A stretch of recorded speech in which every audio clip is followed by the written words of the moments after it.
Kolongwaï de pes, bateau balobaka, je ne suis pas là pour faire des polémiques. Bateau bayaka kolobake, balongolinga naï de pes, je m'étonne. On m'a interdit à côté en permanence et pas bateau bazomona que les choses doivent aller comme ça au moment où le peuple est mécontent.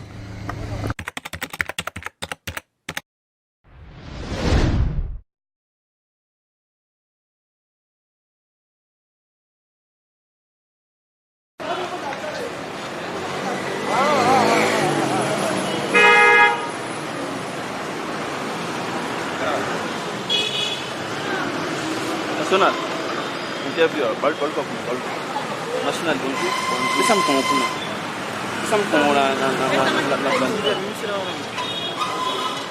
national formation parce que constitution et le but est qu'on doit demander l'autorisation. Topesi itinéraire, marche au banda na 12e rue, Tokokende, Tozui, boulevard Sendwe, pe Tokosuka na palais du peuple, place Tokotanga Memo na biso.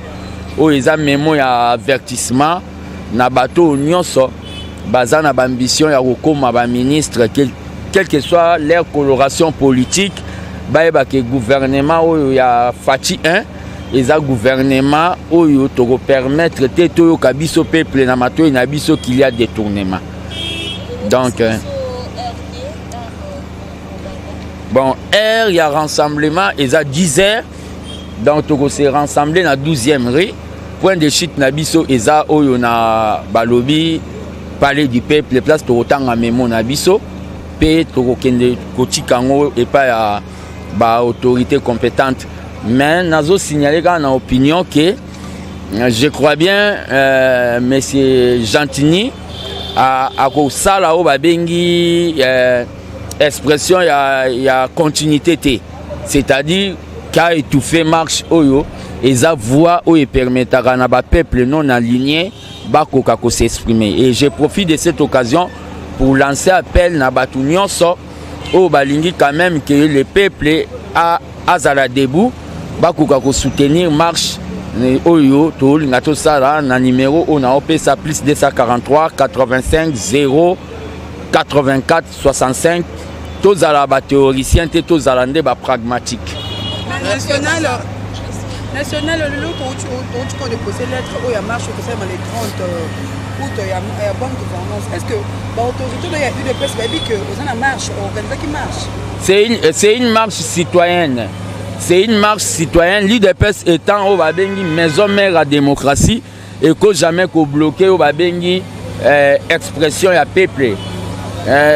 Et vous allez même si c'est déjà yo kaki ba comme kobo ya peuple. Akoka ko manifester marche za mobuluté marche za voix oyo permetaka na batu bakoka koloba et le président à l'intérim Jean-Marc Kaboun na 37e anniversaire ya UDPS alobaki ke UDPS et ko continuer ko sala ba marche jusqu'à ce que état de droit et ko kota véritablement na Congo.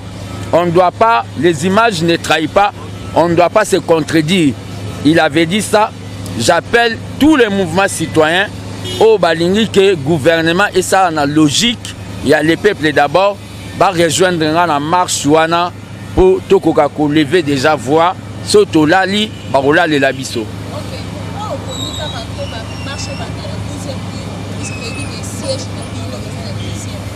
Bon, c'est un point de rassemblement, hein? 12e rue, et ça point où il y a rassemblement.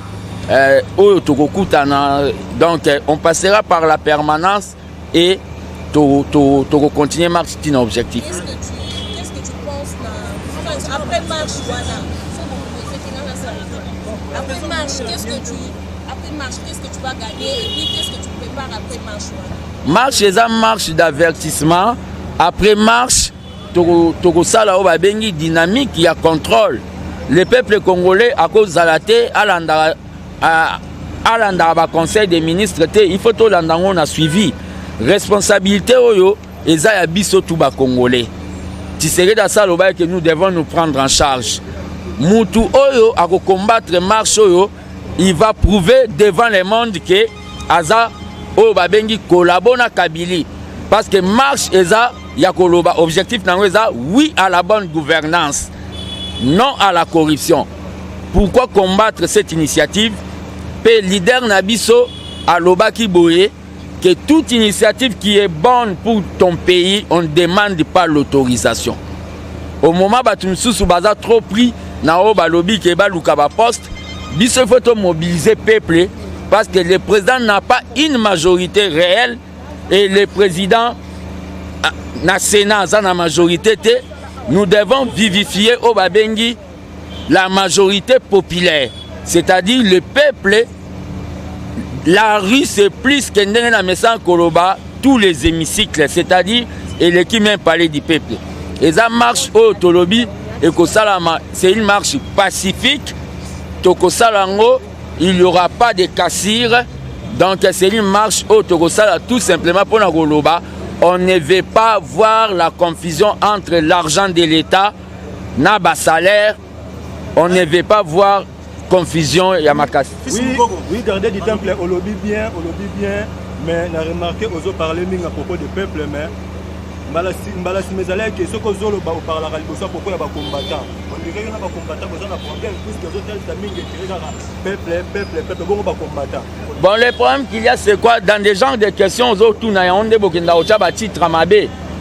les combattants sont inclus dans le peuple. Les combattants, à part, les combattants sont inclus dans le peuple. Et le problème du gouvernement ne concerne pas seulement les combattants. Fati n'est pas seulement le président des combattants. Fati est le président du peuple congolais. C'est le peuple congolais qui doit donner à Fati Obabengi une majorité populaire. Le peuple doit faire au Balobi surveillance citoyenne. Parce que ceux qui t'otiki, Baloba, qu'il soit maudit, le peuple qui laisse Bakoka Kosala au Balobi, Makambunaye, et pas Yabatumisusu. Bon, le problème qu'il y a, c'est quoi? Eza provocation na batu ya FCCT. Eza provocation, c'est une marche qui est bien définie dans la lettre. Eza marche citoyenne. Tolobi que toza na état de droit. Gouvernement et coalition, il y a des gens au Bakoyana babitid na bango. Il y a un clan politique na bango. Il faut péplater les mains déjà. Et ça marche avertissement. Et vous savez très bien que ce gouvernement, c'est un gouvernement oyo bato ebele batangisa makila na bango. Il y a des veuves, il y a des orphelins oyo baolinga ba mona transformation ya république. Gouvernement oyo eza na droit à RRT. Si le peuple a lali gouvernement, donc confiance et exclure au babengi contrôle T. Donc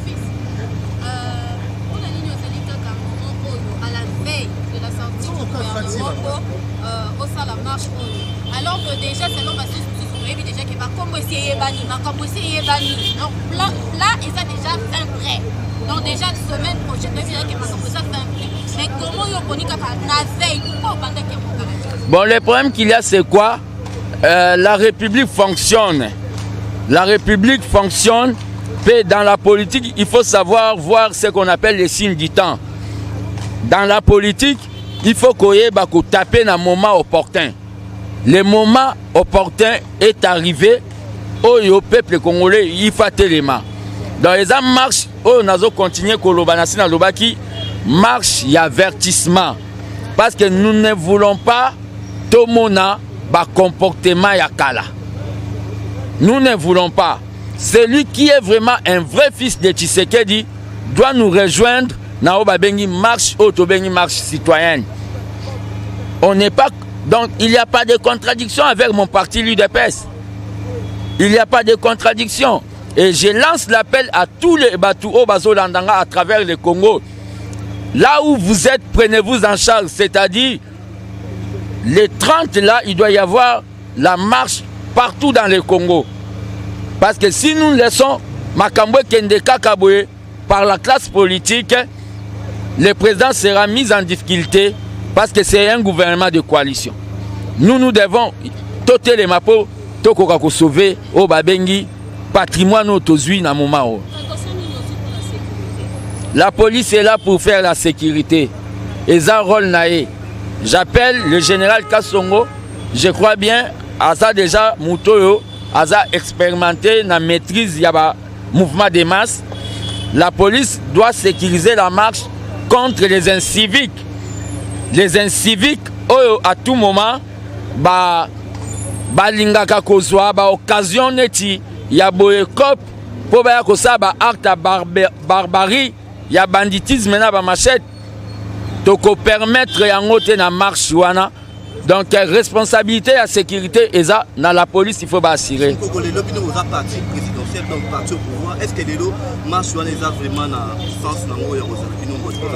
J'ai déjà répondu à ça. L'IDPS est le parti au pouvoir na exécutif. Mais la base de l'IDPS doit s'opposer aux antivaleurs. Le pouvoir ne veut pas dire tokomi aveugle. Non, non, non, non, non. Et notre objectif, il y a combat. Nous ne sommes pas les applaudisseurs du président. Nous ne sommes pas là seulement pour applaudir. Mais nous sommes là aussi pour soutenir le président d'une autre manière. C'est-à-dire, s'il y a un ça ne va pas, on doit le dire. Ce gouvernement est en abattuya ndenge na ndenge bakoya. Oyo bakolinga ba mona Congo cop na bango. Le peuple est dans la misère. Donc c'est ce que je peux tout simplement vous dire. L'hôtel de ville est informé de la marche. Nous avons besoin de soutien pour tout les misapé. Justement, en fait, on t'entend parler dans les réseaux sociaux apparemment. Il y a un écart entre eux et l'IDPS et les combattants. Qu'est-ce qui se passe justement? Vous allez à la porte sur l'IDPS. Qu'est-ce qui cloche derrière? Kolongwa IDPS, l'IDPS c'est toute ma vie. Kolongwa IDPS, bato balobaka, je ne suis pas là pour faire des polémiques. Bato bayaka kolobake, balongolinga na IDPS, je m'étonne. On m'a interdit à côté en permanence et pas bato bazomona que les choses doivent aller comme ça au moment où le peuple est mécontent. Le peuple est mécontent de voir M. Kabila à la ministère de la Défense. Le peuple est mécontent. Togo Melambono na semblante, le peuple est mécontent de voir M. Kabila à la poste et à prestige. Kolongwana IDPS, je ne sais pas. Mouto ya koga kolongolanga IDPS à Sakoufa. L'IDPS c'est toute ma vie. Oh, il faut te sauvegarder. L'objectif on a zobenga ya fatigué. Fatigué, c'est-à-dire on doit bien faire les choses. On doit bien faire les choses. Toye bisabatu ke tozan a droit n'erreur te. L'IDPS c'est ça ba égyptien au bozomo na anate. Oh bazo kemande ba pouvoir. Batutu bazolo bawana. Vous ne les verrez plus jamais demain. Bazolo ba pona o balobi ke na lo baboye na fingae ponga na zo poste. Demain quand ils auront des postes, Bokoyo Kabango Bagoloba Lissousouté. Justement, qu'est-ce qu'on a regretté dans la coalition FCC Cash? Coalition FCC Cash, et la coalition Moroboé, et la contre nature. Bisotoza ou Babengi, ba social-démocrate. Bisotoza ba social-démocrate, Bisotoza le peuple d'abord. Mais FCC bazan un objectif na bango individuel. Bazan un objectif toko lingate essuyer biso na maboko pembe. Mais à niveau Tokomi, qu'est-ce qu'il faut faire pour avoir la solution? Il faut écourir encore en arrive, nous doit pouvoir. J'ai déjà dit, je ne dois pas qu'on se répéter. Okay. La rue n'est pas au balobi mauvaise chose dans un état démocratique. Si tu vois quelqu'un à peur de la rue, c'est un dictateur. Donc je crois bien. Un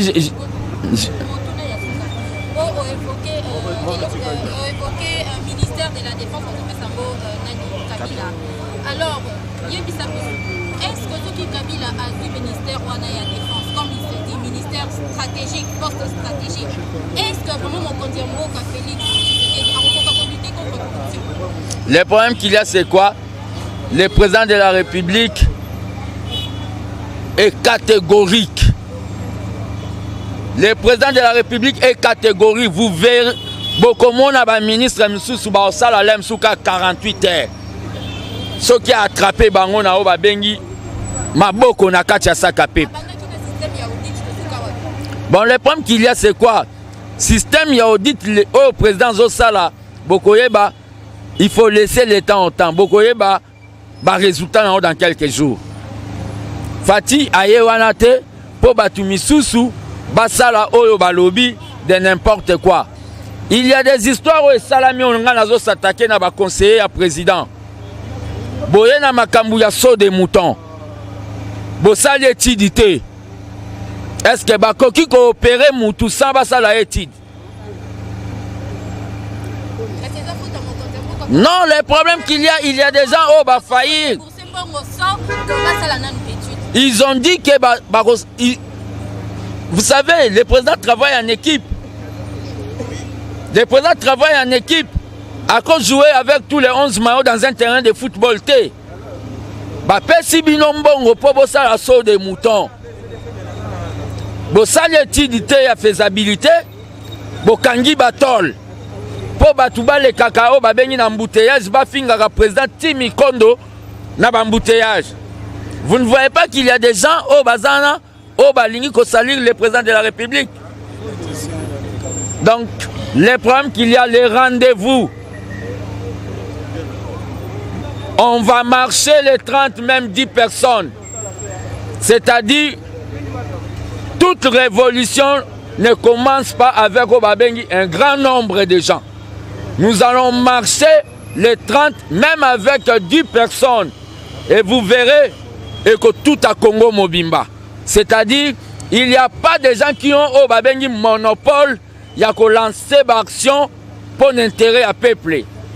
Tozabiso Tuna Obabengi âge à maturité. Je dis et je vous remercie. Merci. Merci beaucoup, fils Mokoko. Oui, Tomoni Bino à Lelo, vous déposer lettre Nabino pour le Bongo, gouverneur, bossa la marche, mon collègue les 30, na évité, bit ya marche wana et cause la pona. Ah oui, bon, tu veux déposer lettre Nabiso, il y a information. Ndenge mibe ko moko lobby, avant bossa la marche, il faut venir à l'hôtel de ville, déposer la lettre pour informer les autorités compétentes. Alors, tu veux informer Bango pour la marche toujours Salango le 30 août 2019. Alors, bit ya marche wana eza nini. Alors, toyebi que gouvernement tout ça nango za gouvernement coalition. Alors, tout le but tant que le peuple congolais, surtout nous la jeunesse congolaise, to subir injustice moko grave. Na 18 ans passé à monsieur Kabila. Alors, to se retrouver mais tout le but cette fois-ci nous devons prendre les choses en main. C'est-à-dire à ces manifestants en montrant aussi au monde de quoi nous sommes capables. Il y a un autre lobby, le gouvernement d'ici là. Ceux qui gouvernent en marche. Avant marche, tu peux ça bango, soyez les bienvenus. Tu peux soyez les bienvenus. Non, marche les alliés. Marche les habitants, il y a oui à la bonne gouvernance et non à la corruption. Parce que tu remarques qu'il y a un gouvernement qui corruption qui m'a cassé. Les gens confondaient mbongo ya l'état na mbongo na salaire naé. Donc ermo zimbongo à l'état comme ils ont salaire naé et toujours tourner dans la société. Il y a on te comprendre était le Fati, le président Fati a la président ou a la volonté politique. A la souci à peuple congolais. Alors pour éviter ba pot de bananes, ba to ba internet ba bloquer machine et ba oh gouvernement c'est la coalition non? Gouvernement c'est la coalition. On a mis FCC. J'ai dit bien que FCC on va travailler pendant 18 ans. Le peuple congolais a souffrance encore bizarre. Mais le peuple congolais par ignorance a voté qu'il va député à FCC, une majorité parlementaire. Il y a un moment qui a choisi de faire la gouvernement coalition. Alors gouvernement coalition même la Bible dit non, on ne met pas de vin nouveau dans de vieilles outres. Alors, tu sais que dans les vieilles outres, vous trouverez toujours 20 bébés déjà. Alors, lorsque vous mettez des vins nouveaux, et que le bébé c'est même goût à 20 sika. Il y a un autre bébé, ton dimi, coalition, mais tu sais que c'est un avertissement. Avertissement, les années, c'est vraiment que nous devons travailler ensemble. Nous devons bien. Ceux qui vont mettre cette fois-ci, bisement le peuple congolais, surtout la jeunesse congolaise, tout ça, parce que cette affaire ici, ma maman veuve. au batikala ba veuve na ba na ba orpheline batikala ba décider ba côté makambo oyo parce que pouvoir oh là pouvoir à peuple cette fois il faut peuple se retrouver entre le biboué marche oh sur le terrain que bisa bango soyez les bienvenus travailler malamu to betolo maboko ce que meki. Est-ce que famille politique na bino ezali IDPS ba permettre bino ça marche pour mikoleka ki mona mboka fils mikoko ameka pe ko ça marche simba kite ba soda ba kite ba kanga ki ba tususu est-ce que Touroyo CG Augustin Kabouya to pe président intérimaire mona mboka Jean-Marc Kabou baza au courant ya marche na les 30. En tout cas, si je me souviens bien, le président AI, il y a IDPS, il y a IDPS, mais Jean-Marc Kaboundi. Alors, même si tu communes à pouvoir, la marche va continuer toujours. Ce qui te montre clarté de continuer toujours dans la marche. Alors, biso ba socialiste, to le biboy, to lingi to za maboko pembe. To lingi Fati comme on a fait en Kekana nae, a lancé les sous a dit que des candidatures comme président de la République en 2023. Batu ba juger ma bête. Bilan est la négativité. Zomo yango moni déjà to le bi photo qui t'a sur le terrain. Nous avons la même morale na partie sur IDPS. Mais ma marche oyo etali ka IDPS etali Congo mobimba. Jeunes union sont conscients o yabi que non en tout cas atangi mais musa les amité. Pona moko otanga atendenge moko. Auto vivra ngo. Oui bon motuna mo ya poto si ça bon likambo ezo sa mo mbutu entre bino ba jeunes ya IDPS na INC o bozo wele la penza ba poste surtout mingi ministère à jeunesse na habité boko ko lo ba ndel likambo. Bon en tout cas, nous avons une incompréhension exacte. Incompréhension exacte parce que nous devons soutenir mon condiment, le chef de l'État. Nous devons soutenir la même morale, la même idéologie. Alors, on a peut-être moi, Babylon, entre nous, mais tout est déjà arrangé. Donc, c'est un peu ça. Bon, message on a reçu, surtout nous, les jeunes. Pardon, noter de ville, on répond dans combien de jours, 48 heures? Bon, dans l'hôtel de ville, constitue le but que tu vas répondre à Bisso. C'est que tout ça déjà bien. Tu es informé que nous aurons une marche pacifique citoyenne les 30. Mais il faut pas acquiser réception. Acquiser réception, si Moukanda, signer ma camouflage, enregistrer Bisso dans le cadre de registre. Nous avons autorisé les 30. La marche avec beaucoup de tranquillité, encadrée par les polices, par la police. Merci. Merci. Merci beaucoup.